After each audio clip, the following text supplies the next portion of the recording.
Oke, bismillahirrohmanirrohim. Assalamualaikum warahmatullahi wabarakatuh. Perkenalkan, saya Muhammad Reza Rosidin dari Prodi Teknik Elektro Angkatan 25. Pada video kali ini, saya akan menjelaskan hasil pekerjaan saya, yaitu jawaban dari UAS Matematika Diskret. Oke, langsung saja kita ke pertanyaannya. Pertanyaan nomor 1, representasi, himpunan, dan relasi.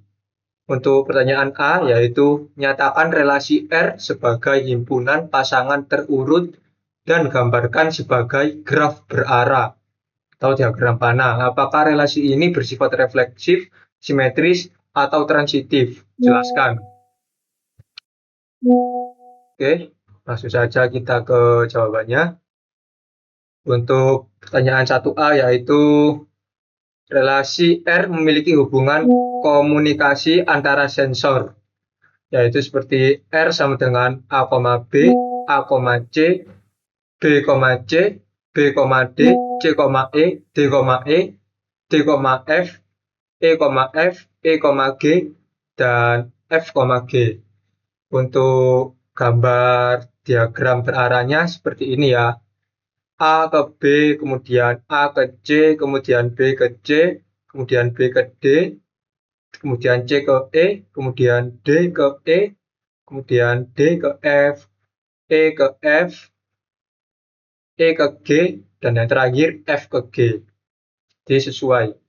Untuk sifat-sifat relasi R, yaitu refleksi. Suatu relasi disebut refleksi jika setiap elemen berhubungan dengan dirinya sendiri, yaitu X, X adalah himpunan R, dan ini tuh tidak refleksi. Untuk simetris, relasi simetris mengharuskan jika X, Y himpunan R, maka Y, X himpunan R. Di sini A, B himpunan R, tetapi B, A bukan himpunan R, maka tidak simetris. Bukan elemen R maksud saya. Untuk transitif, yaitu relasi transitif berarti jika X, Y elemen R dan Y, Z elemen R, maka X, Z elemen R, sehingga tidak transitif. Jadi kesimpulannya yaitu relasi R tidak memenuhi sifat refleksi, simetris, maupun transitif. Untuk satu yang B, pertanyaannya, jika didefinisikan himpunan X sama dengan A, B, C, D, dan Y himpunan D, E, F, G, maka tentukan X gabungan Y, X irisan Y, dan X kali Y. Berapa banyak anggota dari X dikali Y, X dikali Y? Oke, maka jawabannya yaitu yang B, operasi himpunan X dan Y diketahui. X yang seperti tadi diketahui A, B, C, D. Untuk Y, D, E, F, G. Jawab.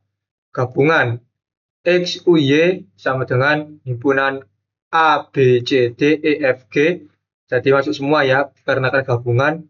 Untuk irisan X irisan Y, maka adalah D. Dikarenakan A, B, C, D ada di himpunan X, ya ada di himpunan X, dan D juga ada di himpunan Y, sehingga D ini di tengah-tengah, maka irisannya. Untuk perkaliannya, himpunan X dan Y, yaitu NX sama dengan 4, karena jumlahnya ada 4, yaitu A, B, C, D. Kemudian NY, jumlah himpunan Y ada 4 juga, maka N kali Y, yaitu 4 dikali 4, sama dengan 16. Oke, lanjut untuk soal yang kedua, yaitu mengenai prinsip inklusi, eksklusi, dan fungsi. Untuk pertanyaan 2A, misalkan terdapat kode identifikasi untuk setiap sensor yang merupakan fungsi injektif F, S, yaitu himpunan 1, 2, 3, 4, 5, 6, 7, maka berapa banyak cara untuk menetapkan kode identifikasi tersebut? Jadi jawaban untuk nomor 2A ini Prinsip inklusi, eksklusi, dan fungsi yaitu fungsi Fs itu himpunan 1 sampai 7. Sehingga karena S sama dengan 7 dan kode main juga berukuran 7, maka fungsi injektif berarti permutasi. Jawabannya banyak cara yaitu 7 faktorial, yaitu 7 dikali 6, dikali 5, dikali 4, dikali 3, dikali 2, dikali 1, sehingga menghasilkan 5040. Untuk yang B, jika setiap sensor juga dilengkapi dengan status aktif atau nonaktif, sehingga himpunan kuasa PS mempresentasikan semua kemungkinan kombinasi sensor yang aktif. Untuk hint-nya ini bisa 1 saja, 2 saja, bisa 3 saja, dan seterusnya. Berapa banyak elemen di PS? Oke, jawabannya untuk 2B yaitu himpunan kuasa PS. Jawab. PS yang tadi P-nya ada 2 ya, karena ada aktif dan non-aktif, jadi 2S. S-nya tadi ada 7, sehingga 2 pangkat 7 yaitu 128. Jawaban ini mempresentasikan semua kombinasi sensor aktif, dari kurang hingga aktif. Untuk yang 2C, yaitu soalnya dengan menggunakan prinsip inklusi dan eksklusi, hitung banyaknya cara memilih subset dari S yang minimal memuat salah satu dari himpunan A, G. Tidak boleh kosong dan harus mengandung A atau G atau keduanya. Oke, jawaban untuk 2C yaitu banyaknya subset yang minimal membuat salah satu diri A, G tidak boleh kosong menggunakan konsep inklusi eksklusi. Jawabannya subset yang mengandung A yaitu 2 pangkat 6 sama dengan 64. Subset yang mengandung G juga 2,6 sehingga 64. Subset keduanya A dan G yaitu 2 pangkat 5. Hasilnya 32. Setelah itu kita hitung tambah. 64 ditambah 64 dikurangi 32. Sehingga jawabannya adalah 96.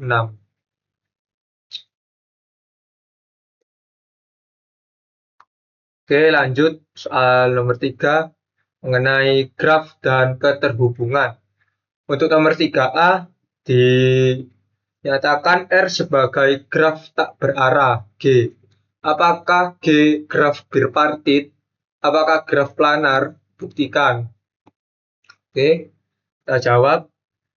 Graf dan keterhubungan. 3A, R sebagai graf tak berarah G. Jawabannya bipartit.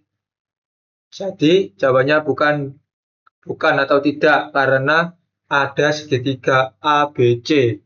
Graf mengandung siklus ganjil, maka dari itu bukan bipartit. Apakah planar? Ya, karena jumlah simpul N sama dengan 7.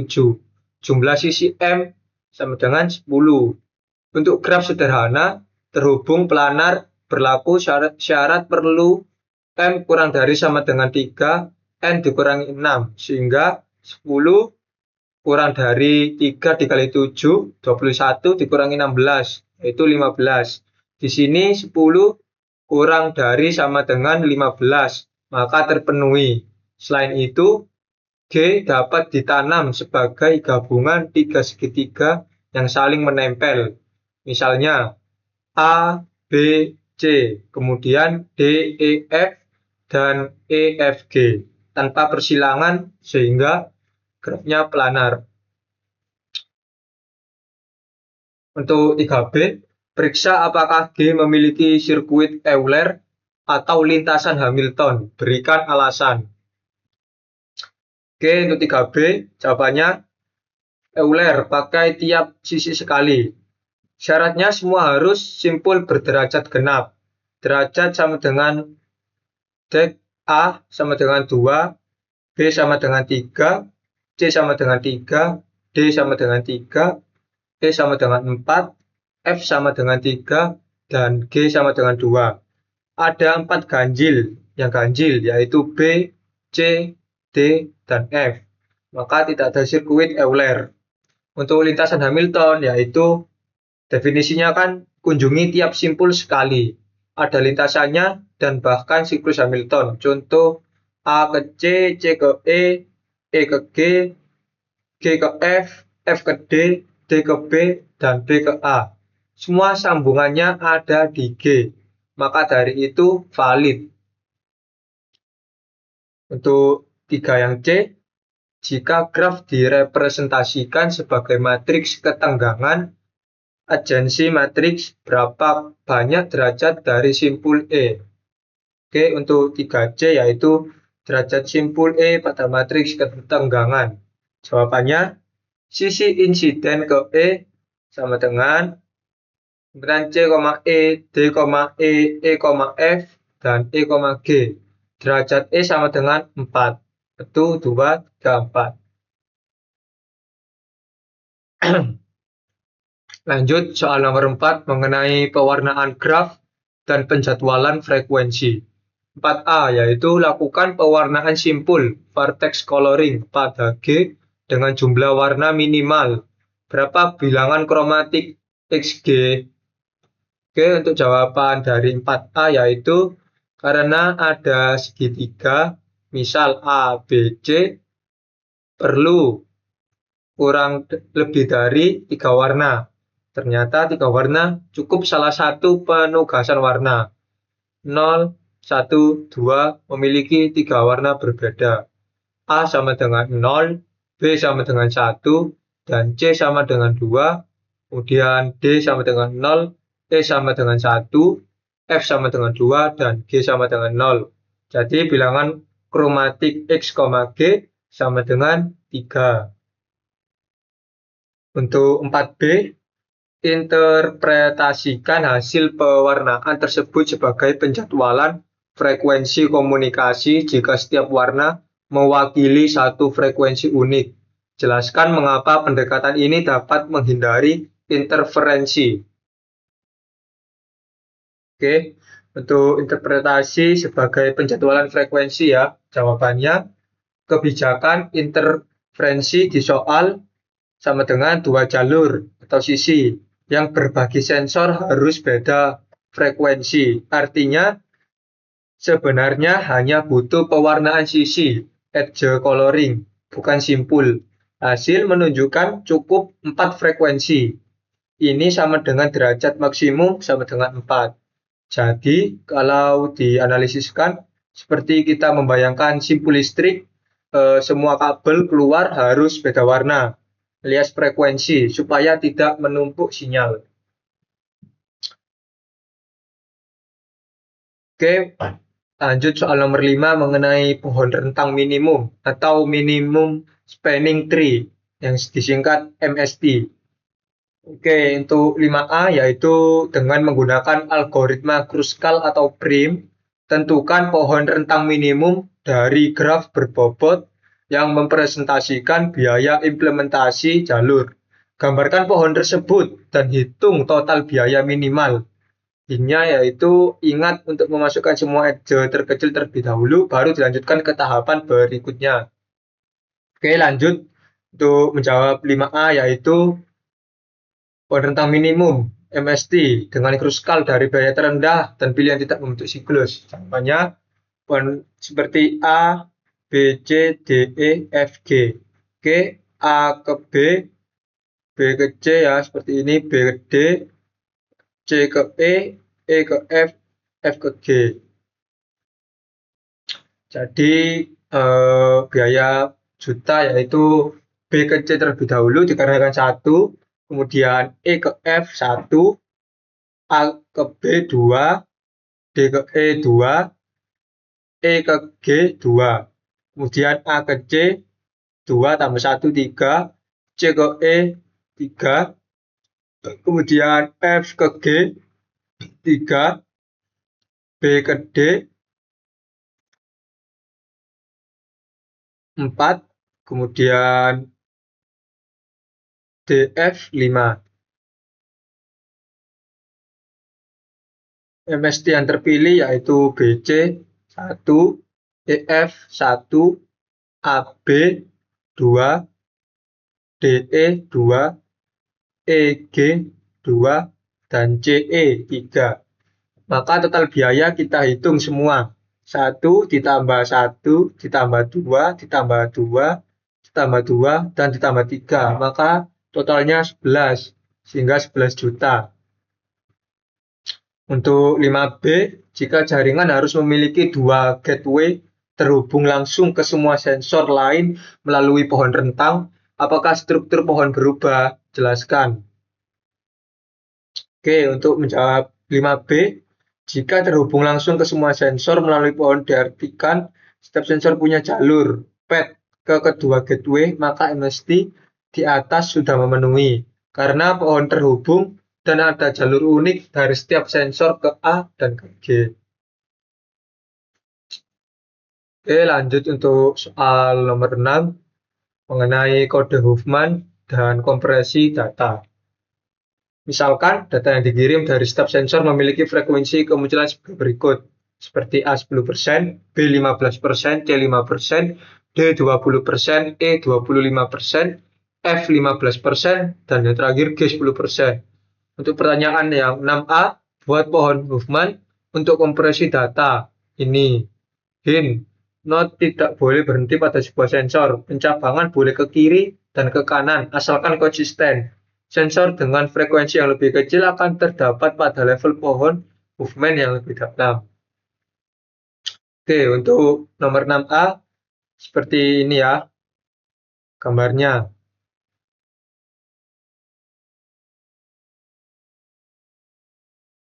Oke, 100, 45, 25 ini D, G 15, CA, IB, kemudian 30E ini 5%, B 10, F.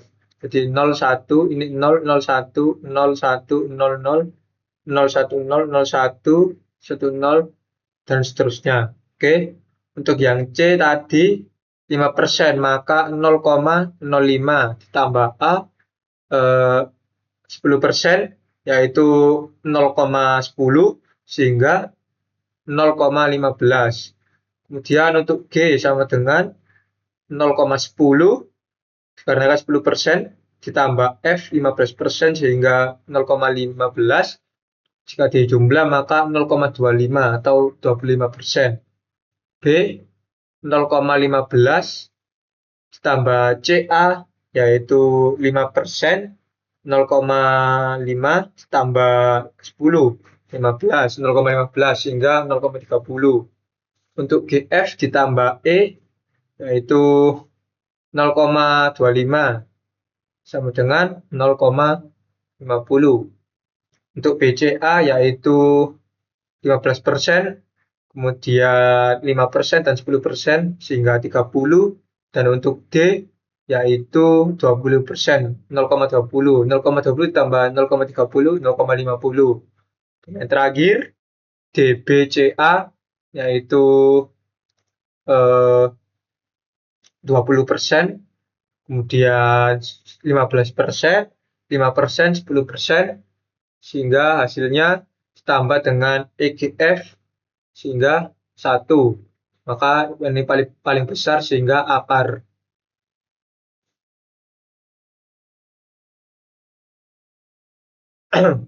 Lanjut pada soal 6B, tentukan kode biner untuk setiap sensor. Untuk kode biner setiap sensor, salah satu kemungkinan optimal yaitu dengan hasil pengkodean E sama dengan 10, 10, D sama dengan 00, F sama dengan 011, G sama dengan 010, B sama dengan 110, C 110, dan yang terakhir A 1111. Lanjut soal 6 yang ke C dengan pertanyaan hitung rata-rata panjang bit per transmisi data. Hint-nya yaitu panjang kode biner setiap sensor lalu dikali frekuensi penggunaan lalu dijumlahkan semuanya. Oke, rata-rata panjang bit jawabannya 0,5 dikali 2, 0,020 kali 2, kemudian 0,15 kali 3 ditambah 0,10,3 tambah 0,05,4 tambah 0,10,4 sama dengan 2,7 bit. Kemudian untuk soal yang terakhir, nomor 7 mengenai kombinatorial dan optimasi. Untuk 7A, pertanyaannya soalnya yaitu jika perusahaan ingin memilih 3 sensor untuk di-upgrade menjadi sensor canggih, berapa banyak cara memilihnya? Oke, kita jawab untuk soal 7A, yaitu dengan kombinasi dan optimasi. Untuk 7A ini, pilih 3 sensor untuk di-upgrade, sehingga kita jawab dengan 7, 3. Kombinasi sama dengan N, R, sama dengan N faktorial per R, buka kurung, N dikurangi R, tutup kurung faktorial. Nah, N-nya ini kan jumlahnya tadi kan sensor 7, tambah ini 3 faktorial. Kemudian N-nya 7 dikurangi R-nya 3, sehingga menghasilkan 7 faktorial dibagi 3 faktorial dikali 4 faktorial. Lanjut 7 dikali 6 dikali 5 dikali 4 faktorial bertemu dengan 4 faktorial, maka kita coret hilangkan, sehingga 7 dikali 6 dikali 5 kemudian dibagi 3 dikali 2 dikali 1. Jawabannya terdapat 35 cara. Oke, untuk nomor 7 yang B, pertanyaannya soalnya yaitu jika sensor A dan G tidak boleh dipilih bersama dalam upgrade, berapa banyak cara memilih 3 sensor? Untuk menjawab 7B, tanpa memilih A dan G bersamaan, maka jawabannya yaitu jumlah semua kombinasi yaitu terdapat 35 cara. Kemudian kombinasi yang memuat A dan G sekaligus, pilih satu dari 5 sensor lain, maka 5 banding 1 sama dengan 5. Sehingga jadi jawaban yang valid yaitu 35 dikurangi 5. Sehingga hasilnya 30 cara. Oke, semua soal sudah terjawab mulai dari 1 hingga nomor 7. Mungkin untuk penjelasan video ini sudah selesai, dan kurang lebihnya saya mohon maaf. Assalamualaikum warahmatullahi wabarakatuh.